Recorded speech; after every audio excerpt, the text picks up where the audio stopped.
You're listening to the Floyd Main Street Podcast.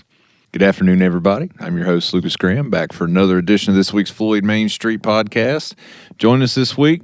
We're going to switch it up. I'm going to introduce Chad first because we always blame him. Well, you ought to. We'll give him the first introduction. Chad, what's going on today? Hey, man, I'm doing good. Good. And Eric Branscom's also here. Eric? I'm grumpy now, and I'm full of blame. Ooh. Are you full of hot takes? Hot cakes. I had pancakes for breakfast. And our production team over here, Mr. John X, wore his I Blame Chad shirt. Oh, and Eric did too. Yeah, you're the odd man It is out the today. up-and-coming fashion statement in Floyd County. I didn't tell him, but I did wear it to work the other day as an undershirt underneath my polo. Hey, we got another board meeting that happened that Chad's going to talk about. New business in Floyd, a toy drive that's going to be hosted by Sustained Floyd, and gubernatorial candidate Abigail Spanberger made her way in Floyd. We got another conviction to talk about, Halloween report. Lots to break down here. There's a little bit of everything. Yeah, we'll jump right into it. Chad, I know you said the board meeting was pretty short this week, but I'll let you have the floor to tell us what happened in it. Yeah, you're not going to get much of a nap today, Eric. So I'll start early. pretty quick one here. To begin with, they approved the agenda disbursements and the minutes. They moved into old business. There's only going to be one supervisor's meeting the month of November, and then they made a motion to only have one supervisor's meeting in the month of December. So those dates will be November 18th, December 9th. They removed the 23rd in December. They named a new shared drive to Timms Lane. The CDBG for scattered site housing rehab, there was a motion and approval on that. They discussed bids for fencing at the landfill. They decided to go with Childress. They got the nod on that. There was security door access at the county bank. They received 2 bids on that, in which there was a $22,000 difference between the two companies, EMI being the cheapest. So I believe that's who they're going to go with there. They went into closed session for a little bit. When they come out, they did the administrator's report, and where she discussed the new floor plans to come for the building over at the county office. Asbestos removal bid is out for the boiler room. Parks and Rec, huge success for Super Bowl. They had 1,600 people that had attended that, and the board gave praise to the rec department for their hard work and planning on that event. 1,600. 1,600. That was a ton of kids up there playing You got football. to pack them in at the high school. They spoke on handing out candy, signage for the scale house, FEMA money, AEP emergency grant that had been submitted by Danny, and SNAP funds are going to be available in November through social service funding. Chad Alls found that money through his budget. So, yeah, that's it, man. Wow, that one was a quick one. Yeah. Holidays are getting here, and they're like, all right. Get in, get out. Yeah, we got places to be.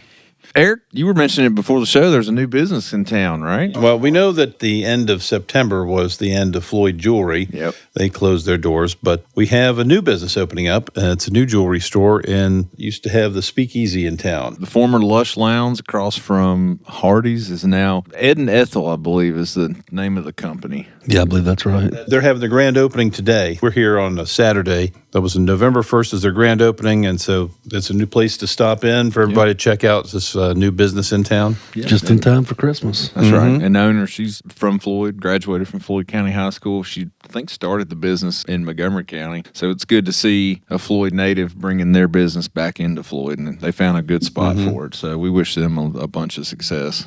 Abigail Spanberger. She's running for governor. You've probably heard of her, and if you hadn't heard of her, you've probably heard her ads along with all the other political ads that flood our TVs and radios. Been watching the World Series, and there's lots of political ads. Between now and Election Day, it's going to be every commercial will be a political ad. You got to burn up that money. Good thing is there's only 3 more days.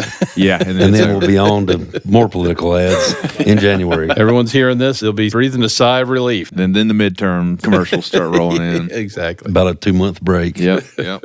But she had an event at the Eco Village. It was down at the Eco Village. Probably about 150 or so people showed up. I don't know what her exact stops were, but I know that after she was in Floyd, she was going to Blacksburg, and apparently, so we had a lot of people come up from Patrick and Franklin County. I heard that there was some flirting going on between her and our production team over here. Well, John did wear a particularly colorful outfit that day, and apparently she gushed over how attractive it was. She did comment on it, and from that moment on, I don't know that she ever even looked at me, except for when we went to take the picture. She forgot I was standing there, which that doesn't matter, but it just was kind of funny. She was beside herself a little bit. And beside John. Yeah, with a last name of X. Yep. But it was appreciative no matter what side of the political aisle you're on. I appreciate the candidate coming to Floyd and just making a pit stop just to show that you know where we are. We had reached out to her team about potentially trying to get a couple questions from her for the podcast. But Well, it's a bit scripted at that level. I think they weren't going to risk saying something. one of the main points that I wanted to ask her was that between Northern Virginia and the Tidewater, Southwestern Virginia here in Floyd, a lot of times feels like they get left behind. I wanted to ask her what she thought about that and how she planned to not forget about Southwest Virginia. But one good way to do it, show up in Floyd. The election day is almost here, so she made her stop. Like Eric said, there was about 150 people there. It was a good little crowd. Well, they were serving brownies and cookies. Yeah. That was very popular. I have it on good authority from John that the brownies were out of this world. I wonder if there were any after effects of those brownies.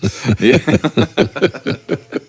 Spooky Street. I'll hit on that because I don't know if anybody else here was in town for the Halloween event, but it was packed. I told Chad that it was kind of chaotic. It was organized chaos, but there was people everywhere. And I don't know that I can remember ever seeing that many people in town as there were last night. The entire length of Main Street, cars on both sides of the street, the sidewalks full of people. Every business on Main Street was out there. Even the new WindCare had something set up. They were giving away refreshments across the street. DJs was doing popcorn, and from there all the way down to Oxford. Well, Spooky Street was supposed to be, and its idea was just be limited to Oxford. I think we've grown past that at this point. I think from last night, the way the turnout was and the number of businesses that embraced this is going to be the magnet for all the kids in Floyd. I think for parents, too, it's nice to have everything in kind of a condensed area instead of having to get in a car and drive to one spot. And we live in a rural area, so it's not like living in, let's say, Roanoke or Salem, where there's neighborhoods, condos where you can just go walking down your street. So to have that in a rural place like Floyd, have one area that you can go to and just get out and walk. Well, the parking was competitive. Yeah, that's the big one, finding a good spot to park. But it was a successful event. I look forward to them doing that in the future. Toy drive coming up, too. From Sustain Floyd, is that right? I saw this post on Facebook, so I just wanted to echo what they were saying for anybody. So they're doing a toy drive. It says, too many toys in your house? Well, here's an opportunity to simplify that.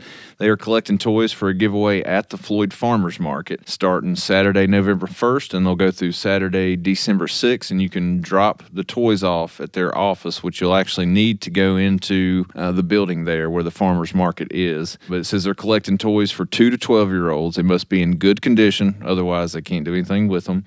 And it says, here's your chance for your children to see the value in giving, or they're just no longer at the top of the playlist, or just have too much stuff. Take them there and let's get these toys to some underprivileged children. So I thought that was a really good thing to help local kids. So keep that in mind. If you're like me and you got way too many toys sitting in your floor, it'd be a good opportunity to get rid of a few. Yeah, I remember going through that. When you have a small child, everybody wants to show up with toys. Yeah, absolutely. And then they just start building up. There's a mound of them. Oh, yeah. But turning the page to round off our news, totally different gear. There was a new conviction on the Talbert subject, I believe, here in the county that you wanted to hit on, right? We got a drug dealer conviction. So Mr. Jason Talbert, this was a case that dated to February of last year, 2024. On February 2nd, 3rd, and 7th, he and his girlfriend made contact with a confidential informant and arranged for the purchases of methamphetamine. They did that over 3 occasions. So Mr. Talbert was the driving force behind that. Jason Talbert was the person that was handling the meth and handling the money. And even though his girlfriend was setting up the arrangements, he was convicted of that. He pled guilty to that. And he is facing up to 240 years in the penitentiary of that, 40 years for each of the charges. So 3 counts of distribution of a Schedule II drug, that's the methamphetamine, and 3 counts of the actual distribution. So he got both of those. He'll be facing a very serious sentencing event about 3 months' time. What is the difference, Eric, for when you hear these sentences and say this guy's looking at 240 years or some very large number that's clearly for life? Where does that number come from instead of them just saying life? Because clearly he's not going to make it 240 years. This would be something that falls under what's called the Virginia Sentencing Guidelines, so you'd plug in this. But he already has a violent history, and he also has a history of drugs, so he's going to have an elevated period of time in jail. From the way I ran the guidelines, he's looking at somewhere between 8 and 16 years in the penitentiary to actually serve. Each count of what he was charged with carries up to 40 years in the penitentiary. So when the distribution of drugs carries up to 40 years, and he had 3 counts of actually distributing and 3 counts of conspiracy, which is charged essentially the same way. So it comes out as 240 years is hanging over him that he'll have to be facing. Now, the judge can go above whatever the guidelines come up with. Probation and parole, they look into his past and they put together a report, everything going on with him, and they run the guidelines in their official capacity and they present that to the judge.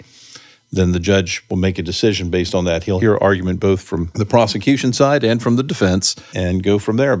It doesn't help Mr. Talbert that part of all this going on was that he had probation violations as well because he was out on probation after having served time before. But he's pled guilty to those charges, and that will come up, and he'll face that sentencing event, which will probably result in a fairly substantial period of time for him. And you said somewhere between 8 and 16 years. Is that what you said? That's right. Commonly, the judge has been kind of middle of the road. Is that fair to say? I would say the people that get middle of the road are people who are starting out. Someone who's a repeat offender, like Mr. Talbert, he may get a little bit more. It's hard to say. So the judge may, it depends on what kind of presentation the defense puts on at the end. Either way, that's several years. He's going to have to think about that. Mm-hmm.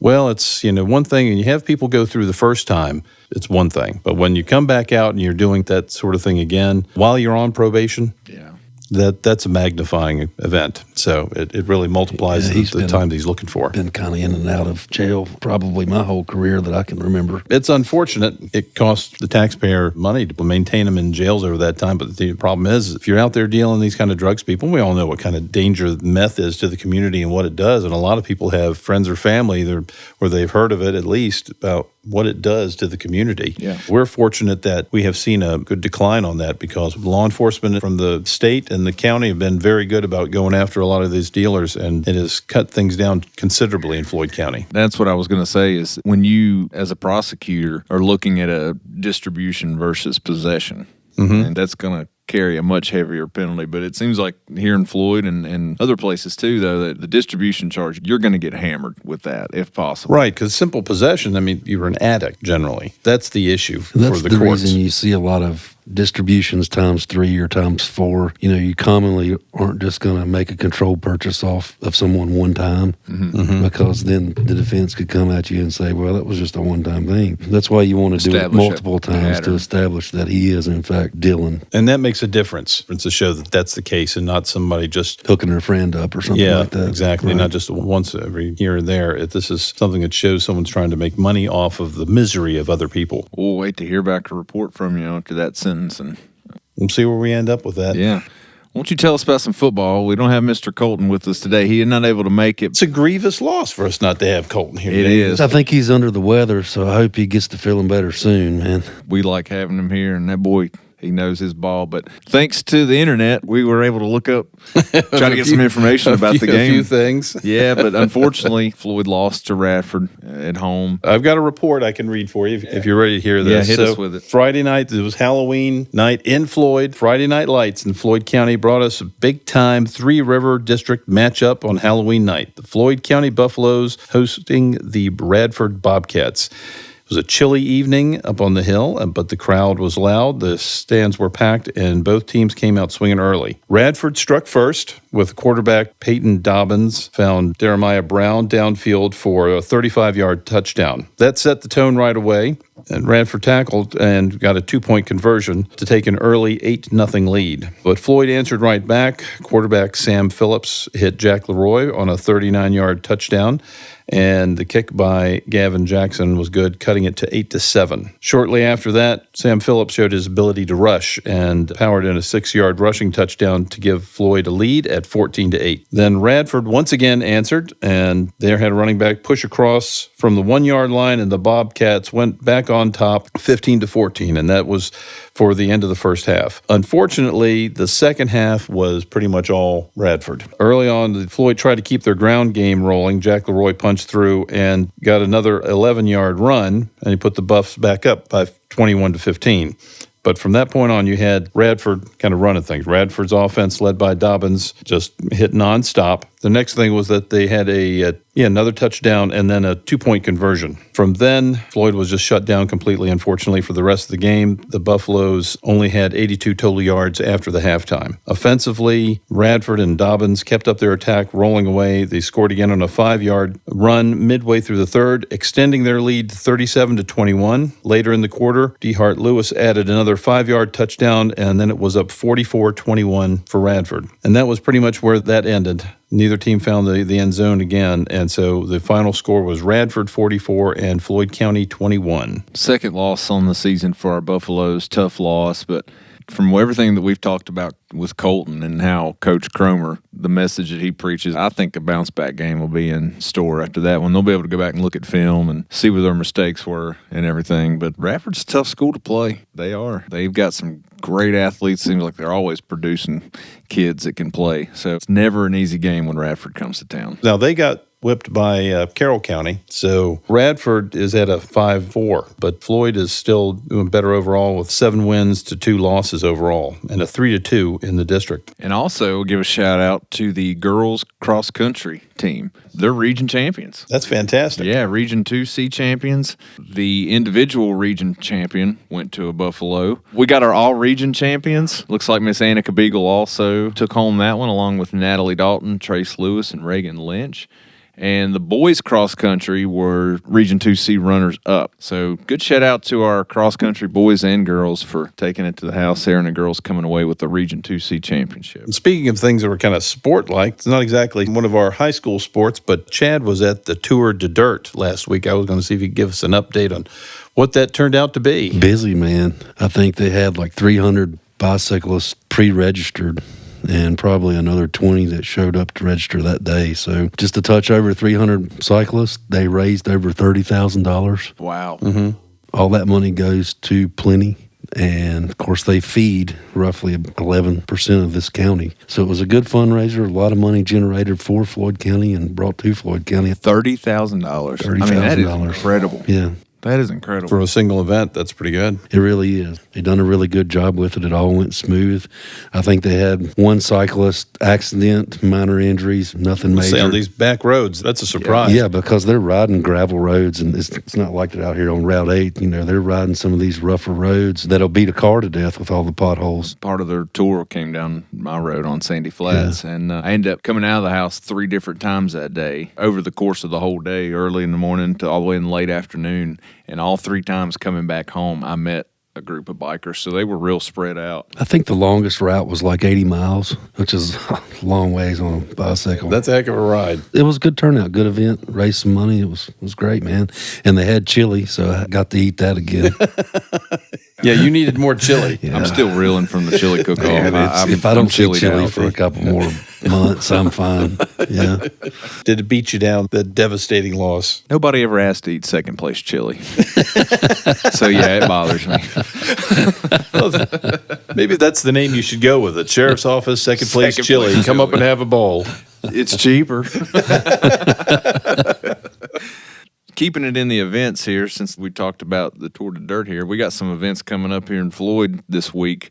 The Veterans Day Parade. Oh, that'll be a big one. That is a big one, yeah. Sunday, November 9th, downtown Floyd. The parade begins at 2 p.m. For those that are going to be in the parade, they'll start assembling at 1 p.m. at the Mayberry Funeral Home. And they're going to have hot coffee, apple cider, baked goods will be provided by the Floyd County Women's Club. They're giving out awards this year for this Veterans Day Parade. They're giving an award for the most patriotic and best decorated float. They're also giving a prize drawing for participating veterans, and that's sponsored by the VFW here in Floyd, American Legion Post 127. So don't forget that. Sunday, come out to town for the parade. Speaking of parades, I see we got our banners in for our Christmas parade. Yeah, so I guess the good time to announce it. Yeah. That Floyd Main Street podcast will officially be We'll have a float. Yeah, we'll be in the parade. Yeah, that's right. Exactly what that float will consist of, we don't know yet. And we'll figure something out. I do have a question for somebody, though. If somebody could answer this for us, can we hand out candy? Can you still hand out or throw out candy at the Christmas parade? That used to be a big thing when I was a kid. Susan Leonard, if you're listening, let us know. I don't know if you could still do that or not, but I'd like to know. It depends on how hard you throw it. I think that's the issue, Chad. Well, if I'm throwing it at you. Fastball. Just kidding. Get my catcher's mitt. Yeah. Check this out, y'all. Do y'all remember you learned about him in history class from back in the Revolutionary War era? Patrick Henry, his famous "Give me liberty or give me death" speech. Well, his great-grandson times 5, who's also named Patrick Henry, is coming to Floyd on Saturday, November 15th, so that's a couple weeks from now. But from 10:30 to 11:30, he'll be at the Historical Society. His name, actually last name is Jolly, so his middle name is Henry. Patrick Henry Jolly is a descendant of Patrick Henry, will portray his ancestor and recite the Give Me Liberty speech and share anecdotes. He's a 5th great-grandson of the American patriot Patrick Henry. Their annual meeting will precede this event at 10 a.m., and they're located at 220 Park Lane. So that was pretty cool. I mean, a direct descendant. Well, no, that's fantastic. And obviously he's embraced his history, so that should be a nice fiery speech. I had to memorize that when I was in 5th grade. Do you still remember it? No idea. I remember the "Give me liberty or give me death." That part, yeah. That's pretty much the only part I remember. Yeah. But I remember you had to pound the table when you said that. That may be what molded you into the great attorney that you are today, you think? I'm not sure if molded would be the case, but I'm kind of moldy. That's not molded. It's the beginning of his public speaking. Yeah.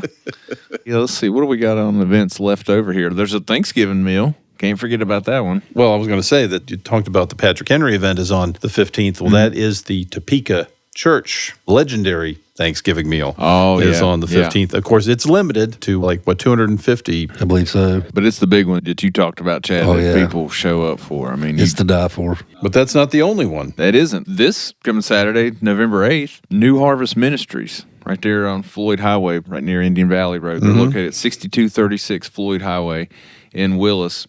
It says you're invited for a drive-through for a free Thanksgiving meal. How about that? Check this out.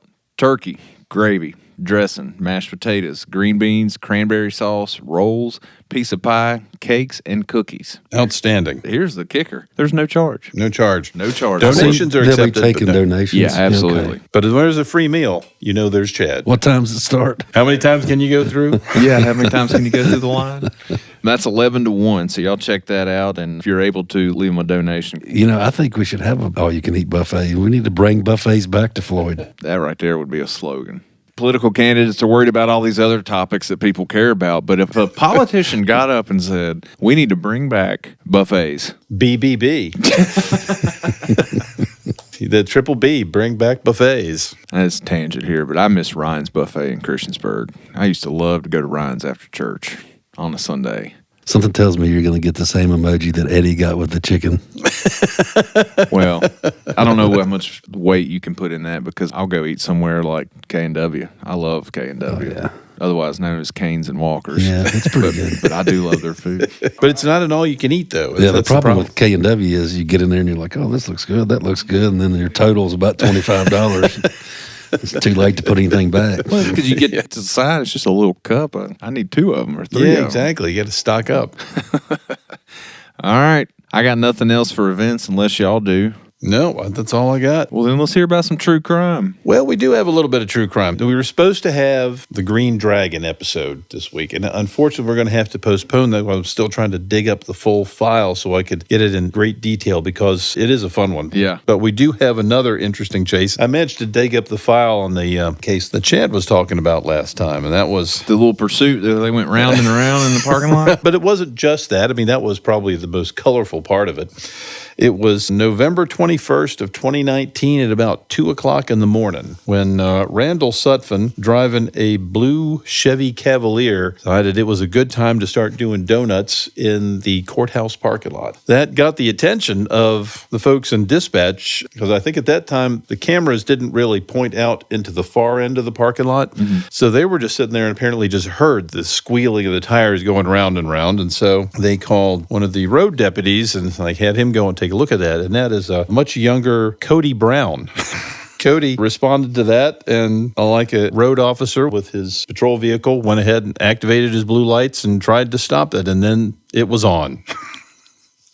And things just went from there. So then you had Mr. Sutphin pull out of the parking lot, do a quick U-turn, pull back in, and then Cody just starts entering chase, and they're running around in the parking lot. This was the thing. He went the wrong way, going in front of between was the bank and the courthouse, down, turned on to Main Street, went through the lights. Yeah, they circled the courthouse at least twice. Went down the hill by Food Lion, took a sharp right there, and then when he got to the next road, which was West Oxford Street, and takes a right there, and that's going uphill from Food Lion, right? You have to picture this in your mind. He managed to hit 60 miles an hour going up that hill, and apparently when he got to Route 8, like something out of Evel Knievel, he kind of went airborne and crossed over Route 8 with, of course, Cody Brown in hot pursuit. Let's see, they went back into the parking lot through what was then the bank's ATM. You would drive through, went through there skidding sideways and almost running into the ATM, managed to stop. He stopped, but then he couldn't get his car restarted at first. It was at that point that Deputy Brown decided to exit the vehicle and order him out of the vehicle and to put his hands up, get out and so forth. Mr. Sutphin did not comply. He restarted his vehicle and took off again. Never mind, got it running. At that point, instead of going out one of the exits, he decided to just jump the curb and take off onto Route 8, again running the red light, and went through towards West Main Street. So he's now heading down south of town, right? So Yeah. he's heading south of town. And then he kind of stayed along 221 for a long way, generally going between 76 and 84 miles an hour, drifting across the yellow line quite a bit. He finally lost control somewhere just past Union School Road, hit his brakes, and came into a ditch and a complete stop in front of Topeka Church, where we'll be having the Thanksgiving meals coming up on the 15th. Good little tie-in. Once again, Deputy Brown told him to exit the vehicle and to get out there. And at that point, Mr. Sutphin was able to climb out of the window of the vehicle, which he complied. And that's when Sergeant Bonke also arrived. And that was, again, right about 2 o'clock in the morning. And that's when he decided that he wanted to make his statement, which Chad alluded to last time, that what he wanted to do was to lead the deputies to where there were some drugs. He must have initially thought they were somewhere around the courthouse. I know I'll find them somewhere if I keep circling. Now, this was, like I said, it was at 2 in the morning. Nobody else appeared to be really at risk. What was the outcome on that? So he ended up, Was he drunk or? well, let me see. He was very sweaty. That's what the report says, that he was extremely sweaty. I hope this works. I didn't know what else to do. It's not really surprising that he went to jail that night. I'd used up all the minutes on my track phone. Couldn't call the police. There weren't any other cars in the course of that were affected by this, no other drivers, etc. So the judge reduced it to a misdemeanor, and he basically had to serve about a month in jail. He was given a 12-month sentence and put on probation. Let that be a lesson to all the kids out there. Call and tell them where the drugs are at. Don't lead them in. Very cleverly managed to get the attention of a number of deputies that evening. Golly.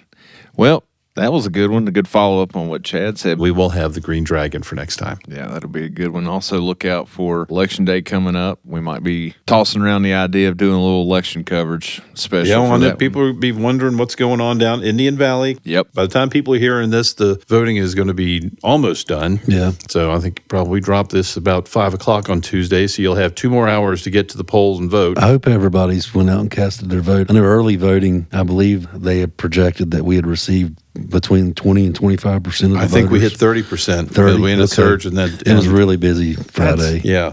Crazy. It is. I mean, that's wild to me. That's a lot of your turnout. I mean, that are doing the early voting. To me, that shows that people are even more willing when you give them options. You know, they give that much time to be able to pop in whenever they can, that more people are going to show up versus one day. That's interesting. Yeah. Yep. We'll have to get Paul and Sarah back on here, maybe break some of that data down. Those are what exactly happened.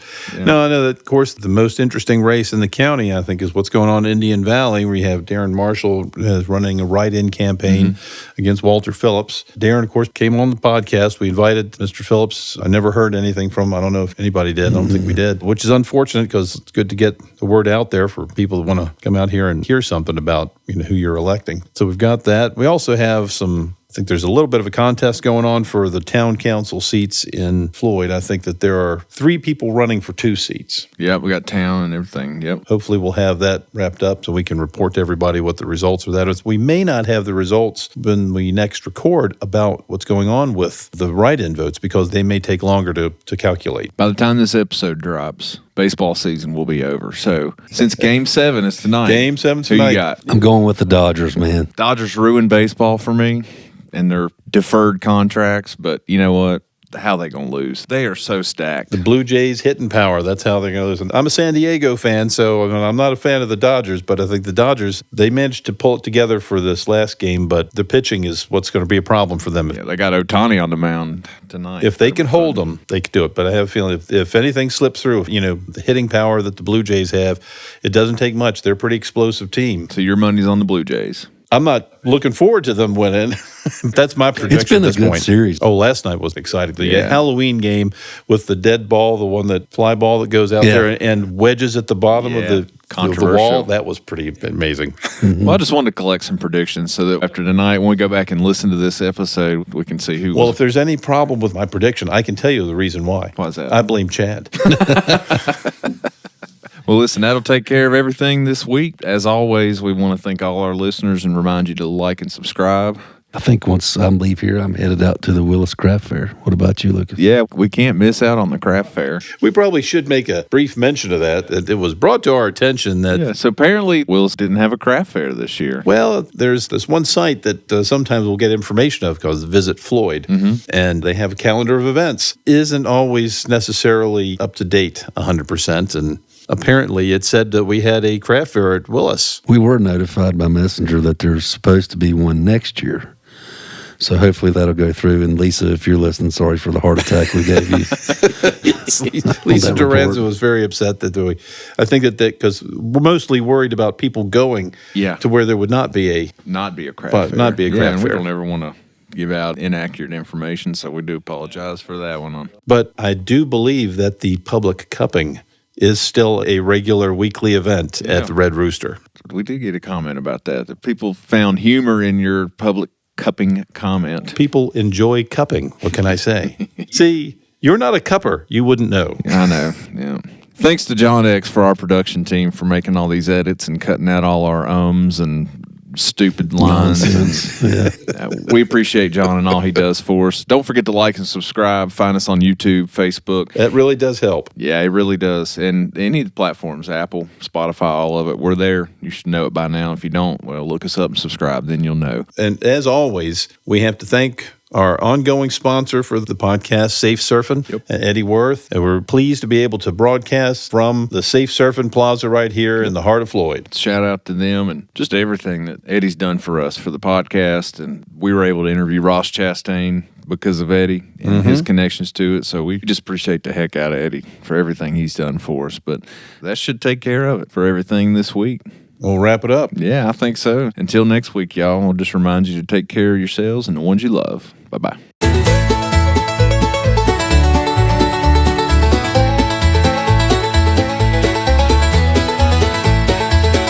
From the hollers and the hills where Appalachia shines, a little place called Floyd, where a friend of yours is a friend of mine.